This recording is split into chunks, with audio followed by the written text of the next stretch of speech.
Hi, my name is Craig Wilkinson, author of the book Dad and father of two wonderful adult children now. We're here talking about the 12 dad verbs, things that every father needs to know, understand and practice. And we're on to the 11th dad verb, which is this verb to discipline. The famous philosopher Goethe said that many parents spoil their children or make life difficult for their children by trying too zealously to make life easy for their children. In other words, they fail to discipline. As a father, you are not your child's friend. And you're not in a popularity contest. You're primarily their father and the one who needs to lead them in the way that they should go. And if you are the kind of father that wants to be popular and the cool guy and the nice dad and the friend, you're going to fail dismally in your fatherhood duties, because this issue of discipline is absolutely crucial. Someone once said that discipline is the bridge between dreams and aspirations and actually achieving those. Someone also said that we suffer one of two pains, either the pain of discipline now or the pain of disappointment later. And so this role of disciplining our kids is absolutely crucial. And there are a couple of key elements to it.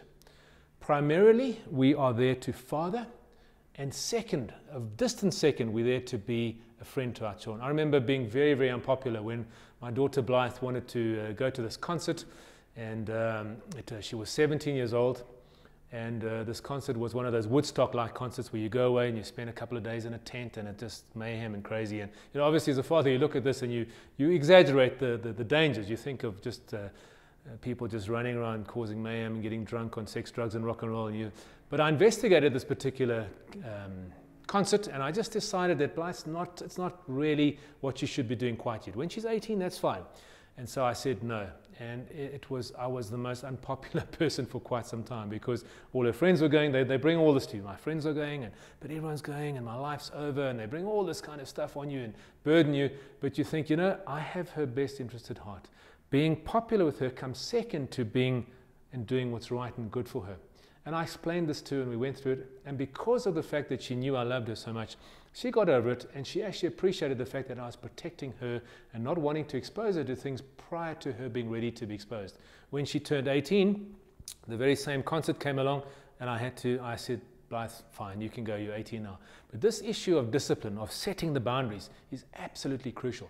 Children need to have boundaries to feel secure in. If you give them secure and consistent boundaries that they know they can operate in, they feel loved, they feel secure, they feel comfortable, and it teaches them both what is good and bad behavior, but it also teaches them their own sense of discipline, so that when they grow up, they learn how to live disciplined lives. If we spoil our kids and have no boundaries, or if we have boundaries that are very porous, that they can walk in and out of, or boundaries that shift, we're doing huge damage to our children. We need to have consistent boundaries, and very important, there need to be consequences for crossing those boundaries.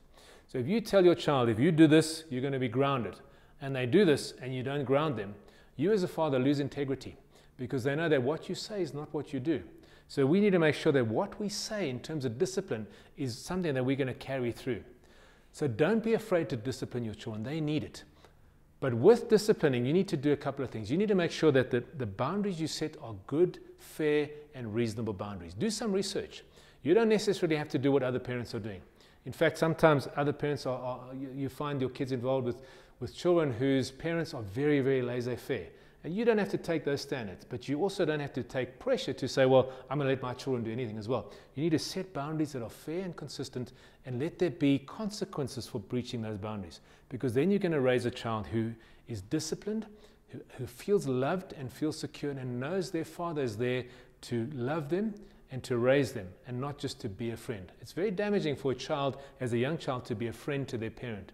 Often you find parents that have emotional struggles, and they lay those on their kids at a young age, and it's a very damaging thing. As a parent, you're the rock, you're the solid one, you're the one who's got it together, and you have these boundaries in which your kids can operate. So go out there and spend some time thinking about the boundaries you want to set for your kids, and think some time about the consequences of their boundaries. Just to address quickly the issue of giving kids hidings. As a father, I have not had once to raise my hand to my daughter. Because of the credibility of the relationship we had and the love that she knew I had for her, just raising my voice to her was enough to get her very upset about something that she had done wrong.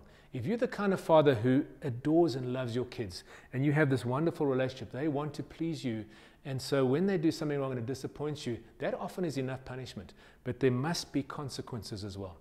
So I would just encourage you as a father, don't be afraid to discipline. If you discipline too harshly, you can break your children's spirit. If you discipline too laxly, you can create a kid who feels insecure and has no boundaries. So go out there and be a great father and a great discipliner. I'm the author of a book, Dad, which I'd love you to get hold of.